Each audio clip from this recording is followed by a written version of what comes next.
Is your faith working? James 2:26 says, faith without works is dead, which stands to reason that works without faith is also dead. It takes a combination of both faith and works to please God. So faith with works works. Let's look at some examples in the Bible. Example 1 would be in Genesis chapter 19. We see the story of Sodom and Gomorrah. This was a city so corrupt, not even 10 righteous people could be found. So God was going to rain down fire and brimstone from the heavens to destroy the cities. We see in Genesis 19:17 that an angel was sent to warn Lot, his wife, and his daughters to evacuate the cities for their lives and not to look back. This commandment is given plainly, yet we see in Genesis 19:26 that Lot's wife did look back and is turned into a pillar of salt. Lot's wife had faith that the city would be destroyed, so she obeyed by leaving. But leaving was not enough. She was told not to look back. She did look back. She disobeyed.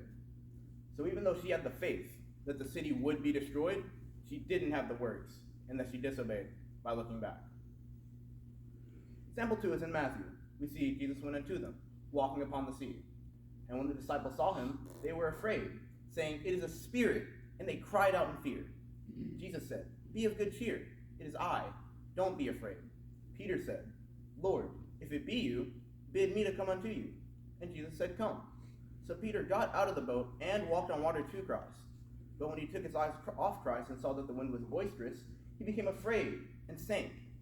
He cried out, "Lord, save me." And immediately Jesus caught him and said unto him, "O you of little faith, why did you doubt?" When Jesus told Peter to get out of the boat, Peter had the faith to get out of the boat. He had the works because he actually got out of the boat and walked on water to Christ.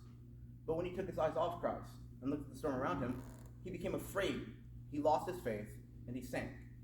This makes it clear that our works without our faith are not enough. We'll look at Job for this third example. In Job chapter 1, we see that Job is a righteous and wealthy man. One day, the sons of God, along with the devil, came before God. God asked Satan, "Have you considered my servant Job? He is a righteous and wealthy man, one that feared God." The devil said, "You have put a hedge around Job. If you take away all that he has, he will curse you to your face." God gave him permission to do as he pleased, except not to harm Job.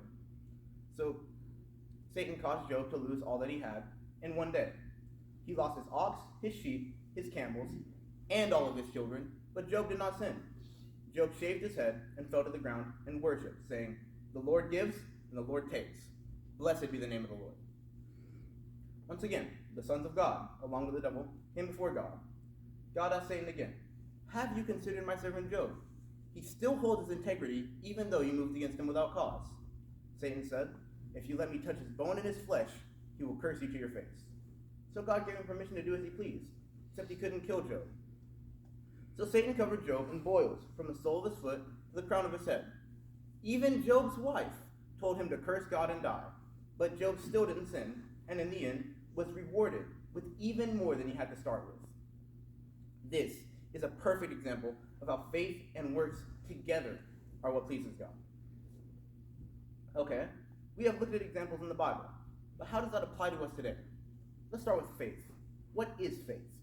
Hebrews 11:1 says, "Faith is the substance of things hoped for, the evidence of things not seen." But what does that mean?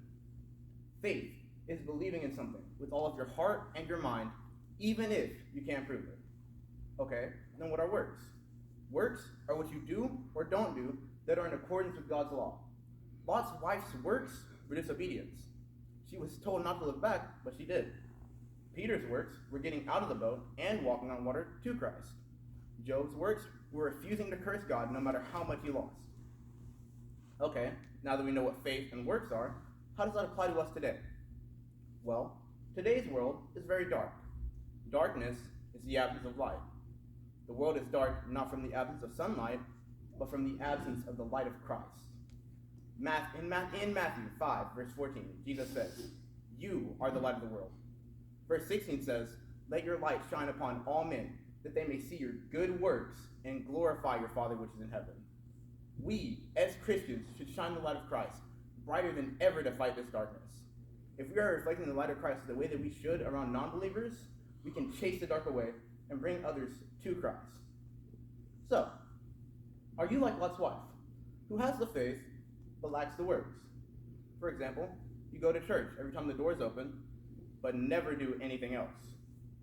Or are you like Peter, who has the works but lost the faith? For instance, you pray to God for help, but continue to worry and stress instead of trusting God. Or are you like Job, who has the faith and the works? Are you living your life in a way that shows others that your faith is in Christ? I guess what I'm really asking is your faith working?